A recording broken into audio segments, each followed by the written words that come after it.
Finta. Finta, c'est le podcast qui nourrit des esprits, des envies d'agir et des espoirs très concrets à l'échelle locale. Finta part de l'Aveyron pour explorer les voies de la ruralité à la rencontre de celles et ceux qui incarnent la diversité et l'incroyable vivacité de ce territoire. Je m'appelle Lola Cross, je suis journaliste et j'ouvre mon micro dès maintenant. C'est l'histoire d'un couteau ceinturé au vigneron du Vallon de Marcillac pendant plus d'un siècle et subitement tombé dans l'oubli au sortir de la Seconde Guerre mondiale. Il est, ancestralement, au vigneron du Vallon ce qu'est le laïol au berger de l'Aubrac. Lui, c'est le liadou, l'outil à lier en occitan. Et sa renaissance, il y a quelques années, dans la pure tradition coutelière avéronaise, tient à la rencontre d'un petit-fils de vigneron, Jean-Noël Rey, et d'un ancien de l'aïeul, Nicolas Julvet. C'est lui, Nicolas, que j'invite au micro de Finta aujourd'hui, dans un épisode passionnant où j'ai appris beaucoup, tant sur le vignoble marcillacois que sur la tradition coutelière avéronaise à travers le parcours entrepreneurial de Nicolas Julvet. Bonne écoute.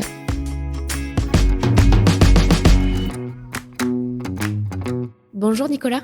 Bonjour Lola. Merci beaucoup de m'accueillir aujourd'hui ici. On est à Marcillac. Est-ce que tu peux me dire précisément où est-ce qu'on se trouve dans le village de Marcillac ? Alors on se trouve en plein cœur de Marcillac, précisément au 17 quai du Cruau. Est-ce que tu es originaire d'ici ? Pas du tout. Alors d'où tu viens ? J'ai passé le plus clair de mon temps à Rodez. Donc on va dire que je suis plutôt ruthénois d'origine, même si je suis né en région parisienne. Très très rapidement, quand j'étais tout bébé, mes parents sont revenus à Rodez. Et je me suis installé sur la commune de Salles-la-Source en 2006. Qu'est-ce qui fait que tes parents arrivent ici ? Est-ce que tu peux m'en dire deux mots ? Alors, ma mère est aveyronnaise, mon père est catalan, et pour des raisons professionnelles, en Aveyron, donc la terre natale de ma maman, et ils y sont restés depuis. Et toi, tu as fait le choix d'y rester aussi ? Et moi, j'ai fait le choix d'y rester. Ça aurait pu se passer différemment parce que au cours de mes études, j'ai été amené à bouger. J'ai notamment fait des études commerciales en Haute-Savoie, sur Annecy, jusqu'à la maîtrise. Et par la suite, j'ai été amené à chercher une entreprise dans laquelle je devais faire un stage de fin d'études, donc un stage plutôt de commerce. Et j'avais choisi de chercher quelque chose qui me plaisait. Et si c'était pour revenir en Aveyron, une entreprise un peu emblématique, il se trouve que j'ai eu une opportunité de faire mon stage à Forges de l'Aïeul, qui était l'entreprise qui a relancé le couteau de l'Aïeul à la fin des années 90. Donc la forge, tu y entres comme stagiaire et tu vas finalement y faire ton début de carrière au moment, à la belle époque de la forge. Exactement, je suis arrivé à la Forge de l'Aïeul en début 1994. Donc l'entreprise a été créée en 1987. C'est une époque où l'entreprise était en plein boom, en plein développement. Le l'Aïeul était en plein boom. Et je suis arrivé à un moment où le développement commercial était extrêmement fort. Et donc j'ai très rapidement pu bénéficier d'opportunités de travailler sur plein de projets intéressants dans le domaine du commerce, mais aussi de la communication, du marketing, puisqu'il y avait quand même un fonctionnement assez familial avec Gérard Boissens, le fondateur de l'entreprise. Et donc le boss m'a proposé de me garder, et c'est pour ça que j'y suis resté une petite quinzaine d'années. Qu'est-ce que tu y as appris ? Je vais dire que j'y ai tout appris. J'ai appris à travailler, j'ai appris l'univers de la coutellerie. C'est vrai que c'est un secteur qui est un petit peu spécifique, le secteur du couteau, mais comme c'était un secteur en plein boom et que je m'occupais des grands comptes, j'étais rapidement amené à rencontrer des chefs d'entreprise, de grandes entreprises qui voulaient faire de la promotion de leur marque avec des couteaux de l'Aïeul. Je vendais aussi des couteaux de l'Aïeul aux grands restaurants, donc j'avais un carnet d'adresses assez sympa, et le fait d'être au contact de ces gens-là, plus au contact des gens du pays, c'est-à-dire je m'occupais aussi des boutiques et des revendeurs en Aveyron. C'était super enrichissant et super plaisant. Comment tu l'expliques, ce boom des années 90 pour le Laïol? Ça tient à quoi? J'ai pas en tête l'histoire. Le couteau de Laïol, petit à petit, après la Deuxième Guerre mondiale, avait disparu en tant qu'objet fabriqué localement au bénéfice de Thiers, qui est la capitale de la coutellerie, et qui avait, comme elle l'a fait pour bien d'autres couteaux français et d'autres couteaux régionaux, repris à son compte la fabrication du couteau de Laïol à Thiers, pendant qu'à Laïol, il ne s'en faisait pratiquement plus. C'est-à-dire qu'il y avait les maisons emblématiques de Laïol, comme Calmels et quelques d'autres, qui étaient restées à Laïol, mais qui n'assuraient pas la totalité de leur production, donc qui travaillaient avec Thiers. Et dans les années, au milieu des années 80, il y a eu un projet de faire renaître la fabrication du couteau sur la commune de Laïol.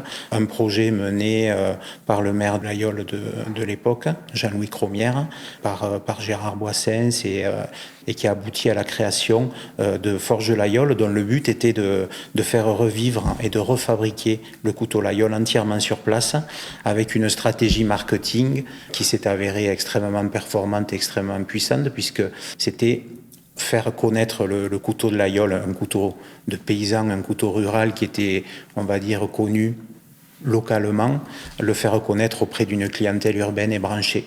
Ils ont décidé de solliciter Philippe Starck pour créer l'architecture du bâtiment, pour créer une gamme de couteaux et pour se créer une image moderne, une image urbaine, une image haut de gamme. Et c'est comme ça que ça a décollé. D'accord, ok. Ouais, j'avais pas forcément en tête que ça venait de la forge, enfin que cette impulsion a été portée. C'était cette très très forte impulsion a été portée par la forge de Laïol. Avant de faire la transition avec l'autre couteau dont on va largement parler, j'aimerais peut-être te ramener aux racines, à ce territoire. Quel lien tu entretiens toi avec les racines aveyronnaises? À titre personnel, moi j'ai toujours privilégié, je dirais, la vie sur un territoire, la possibilité de rester au pays. J'adore voyager, mais le fait de pouvoir vivre et de pouvoir habiter en Aveyron, c'est toujours quelque chose qui a pris le dessus sur tout le reste. Donc j'aime découvrir, j'aime voyager, mais les gens en Aveyron, les modes de vie, la qualité de vie, ce sont des choses qui ont toujours pris le dessus. Donc au niveau des racines, bon, moi, comme je te l'ai dit, c'est du côté de ma mère qu'on a des racines aveyronnaises. Mon père est catalan. Je suis allé beaucoup en Catalogne, j'y vais toujours et j'aime beaucoup aussi. D'ailleurs, il y a beaucoup de choses qui sont assez communes, y compris d'ailleurs dans la langue, mais je me plais comme ça. J'ai jamais eu vraiment le souhait d'aller m'installer beaucoup plus loin, que ce soit pour des raisons professionnelles ou des raisons personnelles. Donc, y compris pour entreprendre, donc, parce que Nicolas, tu es à l'origine de la création du liadou de l'Aveyron. Alors, création de la renaissance peut-être du couteau du liadou de l'Aveyron. Là encore, le lien, les racines, c'est vraiment dans le storytelling de ta marque, hein, puisqu'on y est complètement. Le liadou, c'est en occitan, ça veut dire l'outil à lier. Et donc, c'était le couteau traditionnel des vignerons de Marcillac. C'est ça. Je veux bien que tu me l'expliques parce que tu le diras bien mieux que moi. D'où il vient ce couteau ? Alors en fait, c'est un couteau qui partage pas mal de choses avec son cousin le Laïol. J'entends par là que c'est un couteau paysan. Le Laïol est le couteau des bergers de l'Aubrac et le liadou est le couteau des vignerons de Marcillac. Donc c'est un couteau qui est un véritable outil dont les vignerons se servaient pour travailler à la vigne avec de l'osier. Donc le liadou, c'est un outil qui sert à fendre les osiers en 3 ou 4 fils qui sont utilisés pour lier la vigne de manière traditionnelle ici en couronne, c'est-à-dire former une couronne avec le sarment de vigne, et cette couronne elle est attachée avec des liens en osier. Donc le lien le lien permettant d'attacher cette couronne est réalisé en grande partie avec le liadou. Donc c'était un couteau qui était très très utilisé à l'époque. Quand je dis à l'époque, c'est jusqu'à la Deuxième Guerre mondiale, puisque le vignoble de Marcillac était bien plus important qu'aujourd'hui. Il y avait pratiquement 2000 hectares et toutes les vignes étaient liées à l'osier. Donc si tu te balades dans les vignes de Marcillac, tu verras que souvent, aux quatre coins des vignes, il y a des arbres, des saules, dont les rejets sont en fait les osiers. Donc ce sont ces tiges que les vignerons coupaient, qui mettaient à la ceinture dans une gerbe et qui le soir, après avoir travaillé à la vigne, allaient fendre par temps humide pour récupérer des fils qu'ils allaient utiliser dans les vignes. Et c'est une technique qu'on retrouve dans d'autres vignobles, mais qui nécessitait un outil comme le liadou exclusivement sur Marcillac. Et ce couteau a disparu à l'après-guerre parce que à ce moment-là, il y a d'autres techniques qui sont apparues, et notamment l'utilisation du fil de fer. Donc l'osier a été abandonné. Et le liadou a disparu, il a été remisé dans les tiroirs des maisons du Vallon et des maisons de vignerons du Vallon. Et donc pour en revenir à la renaissance de ce couteau, c'est l'histoire d'une rencontre avec Jean-Noël Rey, qui est un petit-fils de vigneron, et qui un jour a pris contact avec moi en me présentant ce couteau qu'il tenait de son grand-père décédé. Sa grand-mère lui avait remis ce couteau et il me l'a montré. J'ai été très très étonné, j'ai été très surpris parce que c'est quelque chose que je ne connaissais pas, même après avoir quand même côtoyé l'univers coutelier aveyronnais pendant longtemps. Et je me suis posé beaucoup de questions, et en même temps je me suis dit, ce couteau, même s'il était très usé, il était un peu abîmé, il m'a fait un effet... Ça a été pas un choc, ça serait excessif de dire ça, mais j'ai beaucoup aimé ce couteau et j'ai voulu m'intéresser à son histoire et en savoir plus et savoir aussi pourquoi il avait disparu. Et c'est un petit peu comme ça que ça a démarré. Alors ce qui est marrant, c'est qu'au départ, Jean-Noël Rey, il était venu me voir pour une autre raison. C'est qu'à l'époque, j'avais une petite coutellerie à La Yole, et lui, il cherchait à trouver des sous pour financer la restauration de l'orgue de l'église de Marcillac dont il s'occupait. Et il s'était dit que faire des couteaux de La Yole et les revendre aux sympathisants et aux membres de l'association, un peu d'argent, alors pour trouver un peu d'argent pour financer la restauration de l'orgue. Et comme c'est tombé au moment où il me montrait ce couteau, on s'est dit, mais c'est pas des couteaux de La Yole qu'il faut qu'on fasse. Il faudrait qu'on en profite pour fabriquer une petite série de liadou.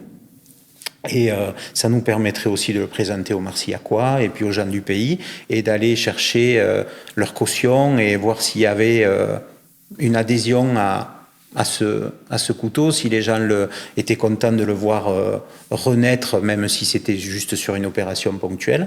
Et donc c'est parti comme ça, avec un manche réalisé en chêne provenant des tuyaux de l'orgue de Marcillac. Donc moi, étant à La Yole, j'ai mis en fabrication une petite série de couteaux après avoir rencontré plusieurs vignerons pour récupérer non seulement des témoignages, des bribes d'histoire, des anecdotes, mais aussi des vieux couteaux que je puisse utiliser, que je puisse démonter pour voir comment ils étaient faits, de manière à refabriquer un couteau à l'identique. Et là, il y a un très gentil monsieur de Clairvaux, monsieur Salès, qui m'a donné l'autorisation de sacrifier son couteau pour pouvoir faire revivre un nouveau liadou. Il y a des gens qui se souvenaient de ce couteau-là ? Alors, il y a des gens qui se souvenaient, à tel point que certains sont venus nous voir en nous prenant pratiquement par l'épaule, presque assez émus, avec presque une petite larmette à l'œil, en nous disant « Les jeunes, c'est bien ce que vous faites, ça nous fait plaisir que vous fassiez revivre ce couteau, c'est notre histoire, c'est notre patrimoine, c'est notre culture, c'est notre travail ancestral, et ça nous plaît, donc on va vous soutenir. » Voilà. Donc c'est quelque chose qui m'a encouragé. Bon, avec les expériences professionnelles passées, où j'ai pris quelques petites claques, comme on prend tous de temps en temps dans notre vie, je gardais aussi à l'esprit la difficulté de s'atteler à un tel projet et les obstacles que j'allais rencontrer, d'autant plus qu'il y avait une très grande majorité de gens qui m'ont regardé avec des yeux en me disant mais tu es fou, tu vas pas te lancer là-dedans, tu ne t'en sortiras jamais, ça va intéresser personne, ce couteau il est oublié, les vignerons quand ils s'en étaient servis et il les jetait, enfin ça n'a aucun sens, ça n'a aucun intérêt, ne te mets pas là-dedans. Mais j'avais quand même senti quelque chose de très fort, et puis pour moi c'était une opportunité d'essayer de créer un projet de territoire et de faire vivre quelque chose à un moment où j'étais encore à l'Aïol, mais j'avais fait le tour de la question. L'Aïol, j'y ai travaillé une quinzaine d'années, j'avais fait un petit peu le tour, je sais comment ça se passe, il y avait des choses qui ne me plaisaient plus trop, et donc ça a été l'opportunité de se dire, tiens, mais écoute, tu es à Salles-la-Source, tu vas descendre dans le Vallon, et tu vas t'occuper de ça, donc je me suis lancé, et donc en fin 2016, j'ai créé l'entreprise Le Liadou du Vallon. Quand tu parles de la première rencontre, donc de ce couteau qui t'a marqué visuellement, physiquement pour ce qu'il était, est-ce que tu peux le décrire ? Alors, ce qui est marquant, c'est que c'est un couteau qui est costaud, et dont on voit bien que c'est la fonction qui a fait le design, en fait. C'est-à-dire, c'est un couteau qui a une lame qui est épaisse, qui a un manche qui est assez gros, avec un mécanisme qui est ferme, qui est robuste. Le mécanisme, c'est le ressort. Et en même temps, une fois qu'on manipule le couteau et qu'on l'ouvre, il y a une forme qui est assez élancée, qui est assez atypique, qui est assez pure, et qui m'a marqué et que j'ai trouvé vraiment, vraiment belle. Sobre, simple, mais vraiment, vraiment belle. Et c'est ce qui m'a vraiment marqué. Et toi, donc, avec le choix du Liadou du Vallon, c'est de faire passer de ce couteau ancestral qui était un outil et le mettre, toi, sur les plus belles tables de restaurant. Ça devient vraiment un couteau de table. Ce n'est plus l'outil du vigneron. Alors, au départ, la première chose, c'était de se dire de le faire revivre. Parce que je considérais qu'il avait un lien très fort avec son pays et qu'il véhiculait des valeurs dont on avait besoin à notre époque et que pas mal de gens allaient retrouver dans ce couteau. Et le liadou traditionnel, c'est un modèle qui se plie. Donc c'est un couteau de poche qui a une fonction d'outil pour les vignerons tel que je te l'ai décrite tout à l'heure, et qui en même temps est un couteau polyvalent au même titre qu'un laïol pour casser la croûte, pour manger, pour couper un bout de bois, pour ouvrir un courrier, enfin pour faire tout un tas de choses de la vie quotidienne. Et on l'a ensuite décliné dans d'autres gammes. Alors tu parlais des chefs et des restaurants, ça c'est arrivé après, donc je n'avais pas en tête de cibler directement les restaurateurs. Il se trouve que quand les restaurateurs, notamment aveyronnais, ont eu vent de la renaissance de ce couteau, ils ont pris contact avec moi en me disant c'est super ce que vous faites, ce couteau il est beau, pour nous c'est une histoire à raconter à nos clients, on le veut pour nos tables, et c'est comme ça que ça a démarré. Et donc les premiers chefs aveyronnais, on a démarré avec Cédric Gaston à l'auberge de l'Adi. Ensuite, il y a Julien Boscus, le fils de Pierre Boscus de Saint-Cyprien, qui était à l'époque chef étoilé à Paris, qui nous a sollicité. Puis ensuite Alexandre Bourdas à Honfleur, qu'on est allé voir, qui est un ancien de chez Brasse et qui est devenu notre ambassadeur. Et puis de bouche en oreille, de fil en aiguille, c'est vrai qu'on est arrivé à un stade aujourd'hui où même moi j'ai un peu de mal à y croire parce qu'on équipe une cinquantaine de chefs et dans ces chefs il y a des 3 étoiles, il y a des 2 étoiles, il y a des chefs hyper médiatiques comme Cyril Lignac dont on a équipé les tables des restaurants à Paris. Donc pour nous c'est une image et c'est une notoriété, c'est une communication qui est top. Donc au début, tu commences à fabriquer, tu es aidé par une entreprise à Espalion, par un coutelier à Conques. Oui. Et aujourd'hui, tu es donc à Marcillac, dans cette même boutique qui est aussi atelier. Tu as 3 artisans qui bossent pour toi et qui produisent tout ici? Tout est produit à Marcillac? Alors, au tout début, je suis parti de rien. Donc, j'avais la connaissance de l'univers de la coutellerie, j'avais un carnet d'adresses, tant au niveau des clients que des fournisseurs, mais il fallait mettre en place, bien entendu, une production. Je n'avais pas les moyens de produire, donc j'ai externalisé la fabrication en sous-traitance, en sollicitant différents ateliers qui m'ont fabriqué des pièces détachées et par ailleurs on fait la fabrication du couteau. Mais mon projet, c'était dès que possible de créer un atelier à Marcillac qui est le berceau du liadou, même si le liadou n'a jamais été fabriqué sur place. Le liadou était fabriqué plus à Rodez ou à même Decazeville et même sur la fin à Thiers. Et mon projet, c'était de refabriquer le liadou à Marcillac. Donc dès que j'ai pu avoir accès à un local qui me permette de créer un atelier avec une boutique attenante, là où on se trouve aujourd'hui, j'ai foncé. Et ça, c'est intervenu en mai 2018. Donc aujourd'hui, dans cet atelier, on fabrique le couteau, mais à partir de pièces détachées que l'on fait fabriquer à l'extérieur.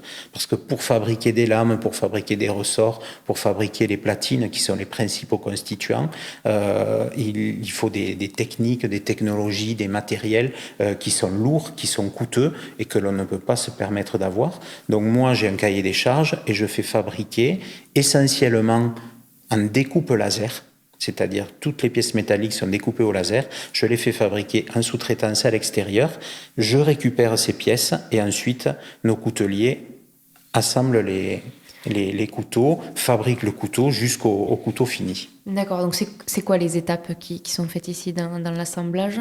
Donc nous on récupère ces pièces et ensuite le coutelier va assembler ces pièces, va monter le couteau, c'est-à-dire va scier un morceau de bois ou un morceau de corne en plaquette, le fixer sur le manche de manière à faire le façonnage, de manière à faire le galbe du couteau. Sur les couteaux classiques, je dirais qu'au niveau du travail de personnalisation ou de finition, on ne va pas aller beaucoup plus loin, mais sur des couteaux un peu plus particuliers, on a des couteliers aujourd'hui qui sont jeunes, mais qui sont quand même performants et bien doués, et donc au même titre qu'un couteau Laguiole, on va pouvoir faire des guillochages sur le ressort, des ciselages sur les platines, proposer différentes nuances d'acier pour des lames et faire des choses plus travaillées, et donc ensuite interviennent les phases de polissage, d'affûtage, de nettoyage. C'est le savoir-faire traditionnel qu'on va retrouver exactement, je dirais, oui, à l'identique à Laguiole. Et toi, il y a vraiment la volonté de continuer à produire à la main, enfin de ne pas basculer dans une industrie du liadou, où oui. On reste sur quelque chose de très artisanal. Oui, la volonté de garder une entreprise artisanale, parce que les maîtres mots, c'est effectivement la qualité, l'authenticité, le lien fort avec le territoire et avec les gens qui sont là. On prend les choses les unes après les autres et la croissance de l'entreprise se fait étape par étape. Là, je suis super content. On a démarré pratiquement d'une feuille blanche en novembre 2016. Aujourd'hui, on est pratiquement en avril 2022. On est 5. Il y a 3 couteliers, dont un apprenti.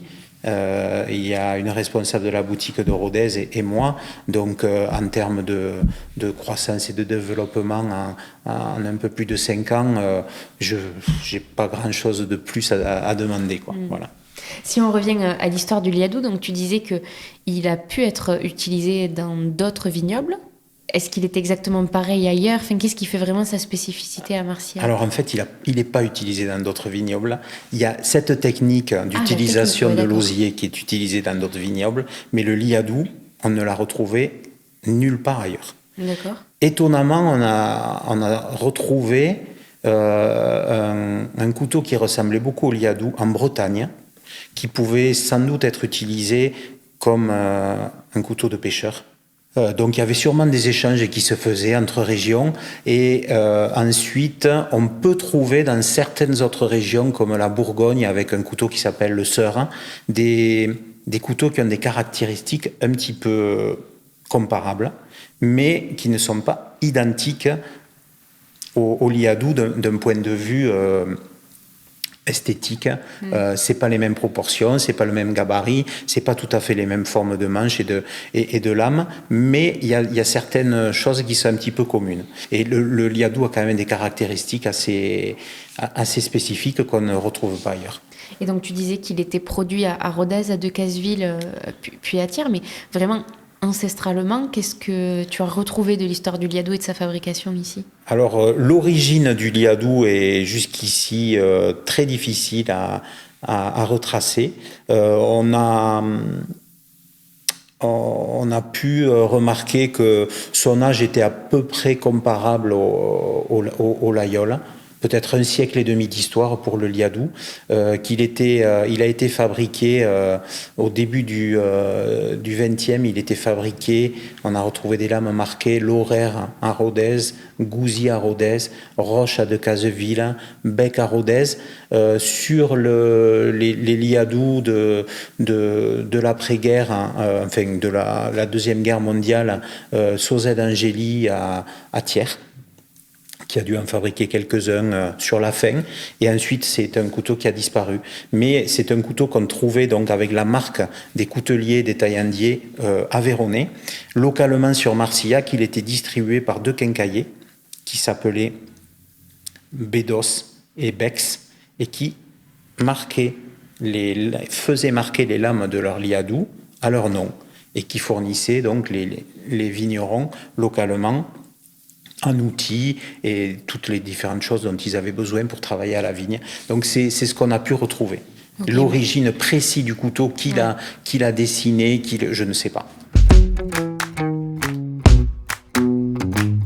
Est-ce que peut-être en 2 mots, Nicolas, tu peux me faire une brève histoire du vignoble marcillacois?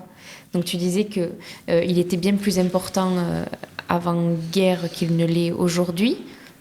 Pourquoi cette bascule? Alors c'est un petit peu les raisons que l'on évoque aussi dans le Nord Aveyron. C'est un territoire qui a connu un exode rural massif à un certain moment, et à proprement parler, pour le vignoble, il y a eu le gel, il y a eu le phylloxéra, il y a eu le déclin du bassin minier de Decazeville, qui était le principal client des vignerons de Marcillac, puisque c'était dans le bassin minier que l'on acheminait l'essentiel, enfin une grande partie de la production du vin de Marcillac. Donc quand ce bassin a décliné, ça a mis un coup pratiquement d'arrêt pour passer... si je ne dis pas de bêtises, je ne suis pas vraiment spécialiste, mais je crois d'une surface de 2000 hectares à une surface de 200 hectares à peu près à ce jour, sachant qu'il y a un renouveau, et il y a un regain depuis quelques années, notamment parce que les vignerons ici ont fait le choix de la qualité, ont fait le choix de retravailler et de redéployer aussi des vignes localement, et de proposer un vin qui aujourd'hui est un très bon vin qui n'a rien à envier à des appellations bien plus connues ou bien plus prestigieuses, et qui est intéressant parce qu'il a conservé toute sa typicité et le caractère du territoire sur lequel il est fabriqué, et ça c'est précieux. Et je pense que c'est ce qui est intéressant de valoriser. C'est en tout cas ce que j'essaie de faire moi sur le couteau. Parce qu'en fait, c'est au-delà d'un objet, c'est quelque chose qui véhicule des valeurs, qui véhicule toute une imagerie, tout un univers qui, dans le contexte actuel dans lequel on vit, d'incertitude, de stress, est rassurant pour les gens. On veut se rattacher à des choses qui nous rassurent, qui nous font plaisir, qui nous font du bien. Est-ce que tu avais, avant le liadou, un lien avec la vigne, toi? Pas du tout. Non. Pas du tout. J'apprécie le vin. On est une petite bande de copains. On aime à se retrouver de temps en temps pour goûter quelques bonnes bouteilles et pour parler un petit peu de vin, et puis en profiter pour passer de bons moments. Mais je n'avais aucun lien, et j'ai beaucoup découvert et beaucoup appris depuis que je me suis installé à Marcillac, parce qu'avant ça, je connaissais très très peu de la vie du vigneron, très très peu du vignoble de Marcillac, et relativement peu du territoire de du Vallon de Marcillac, même si j'y habite depuis 15 ans. Ouais, là, dans un contexte de pénurie aussi de certains matériaux, si le fil de fer vient à disparaître, on peut rebasculer sur l'osier avec le liadou. C'est envisageable. Alors le fil de fer va pas disparaître, et puis les techniques modernes sont là et elles sont bien utilisées. Certains vignerons lient la vigne de manière traditionnelle et la plupart sont équipés de leur liadou. Et heureusement. Nicolas, j'aimerais t'amener sur la dernière question de Finta qui est toujours la même pour tous les invités. Cette question, c'est en quoi est-ce que tu crois ? Si tu ne dois retenir qu'une conviction. Tu as 4 heures. Alors là, c'est la question qui est... c'est la question piège. En quoi est-ce que je crois ?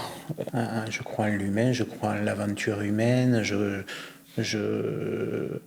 crois au bon côté de l'humanité et qui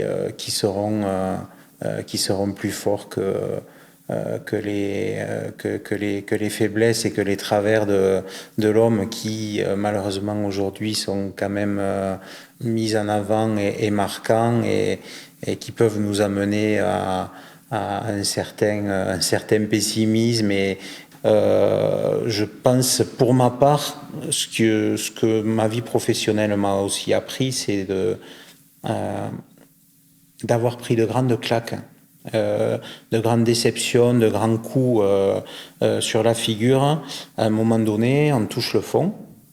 Et puis on se dit que si on veut rester vivant, on n'a qu'une solution, c'est de remonter à la surface et c'est de se battre. Et on se rend compte que ça peut être se mettre en mode entre guillemets un peu combat. Ça peut être aussi une philosophie de vie qui permet de se construire et qui permet de structurer un petit peu son expérience de vie, ses relations avec les gens. Donc moi c'est ça un peu les principales choses que j'ai apprises ces 20 ou 30 dernières années. Merci beaucoup, Nicolas. Avec plaisir. Merci. Vous êtes arrivés au bout de ce nouvel épisode de la saison 2 de Finta. S'il vous a plu, parlez-en autour de vous, partagez-le à vos amis. C'est le meilleur soutien que vous puissiez apporter à Finta pour qu'il continue son chemin. Retrouvez Finta sur Instagram, sur Facebook ou sur LinkedIn pour ne rien rater des nouveaux épisodes et de leurs coulisses. Et si vous voulez recevoir chaque nouvel épisode directement dans votre boîte mail, vous pouvez vous abonner à la newsletter de Finta. On se retrouve dans 15 jours. D'ici là, gardez l'œil ouvert, soyez curieux.